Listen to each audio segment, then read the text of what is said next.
Leonardo da Vinci. Ah yes, the Renaissance superstar, the man to whom history has attributed basically everything short of inventing Wi-Fi. In the late 1400s and early 1500s, when most people were literally wading through mud, drinking questionable water, and dying from the plague, we're told one guy was casually sketching helicopters, dissecting corpses like a modern medical student, designing tanks, painting masterpieces, and oh, why not, drafting blueprints for flying machines. It all sounds very inspiring until you stop and ask a simple question. Really?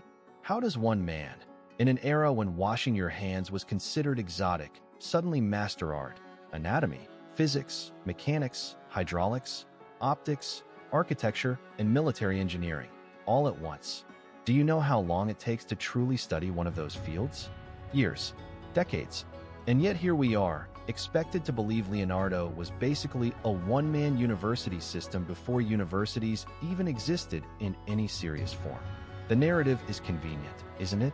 You've got drawings that look suspiciously advanced, machines with gears, pulleys, rotors, a parachute designed centuries before actual flight, a helicopter sketch that, sure, wouldn't work, but is eerily close to the principle of rotary lift. And instead of questioning how the hell this knowledge appeared in the 15th century, the official line is, well, Leonardo was a genius. Of course, always the easiest explanation, magic genius. But let's get real. Even the most gifted polymath of today, with the internet, libraries, and simulation software, couldn't casually cover all the ground Leonardo supposedly did. And remember, this was an era when knights still clanked around in iron armor and medicine was basically leeches and prayer. Yet somehow, in that world, one man allegedly had insights that prefigured modern science by centuries. Sounds less like history and more like a superhero origin story. So here's the heretical thought. Maybe Leonardo didn't actually do all that. Maybe a chunk of those sketches, inventions, and discoveries were attributed to him later, because history needed a face for the sudden leap in European knowledge.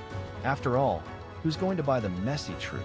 That knowledge sometimes comes from strange, unexplained sources, or gets borrowed, stolen, or even planted. Much easier to create a cult of personality around one universal genius.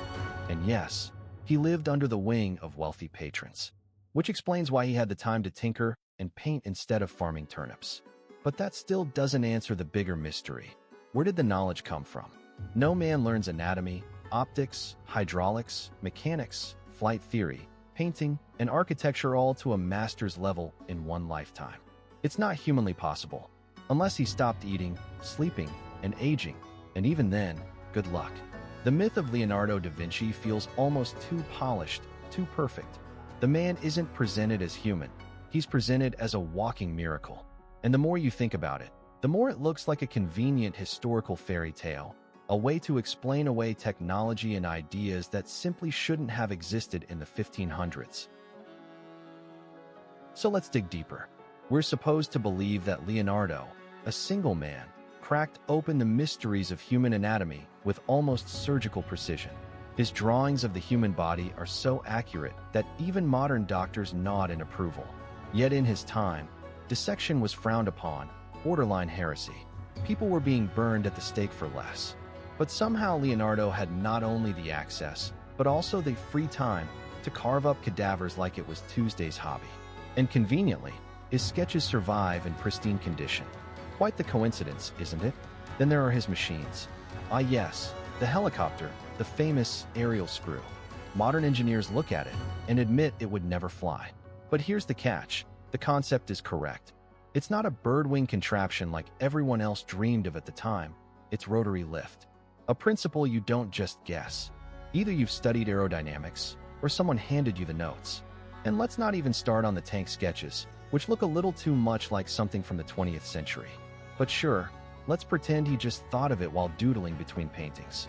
And then, the art. Michelangelo struggled with a single project for years. Raphael focused on painting. Specialists, each one. But Leonardo? Oh, he could do it all. Portrait painting, anatomy, hydraulics, optics, flying machines, urban planning, fortifications. He was essentially a one-man Google search engine, centuries before Google. Imagine him showing up in the 1500s, everyone else barely literate, And here's a guy sketching helicopters, designing bridges, and painting the Mona Lisa.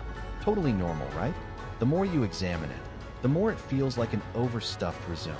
It's as if history needed a Renaissance mascot.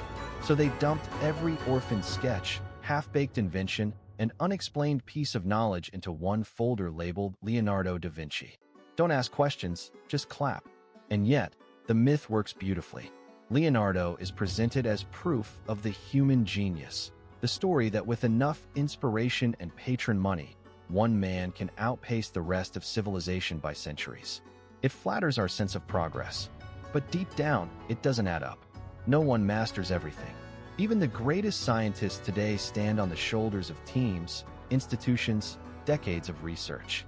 And we're expected to believe Leonardo did it between sketching smiley-faced portraits and designing fountains for dukes? Please. So where does that leave us? Two options.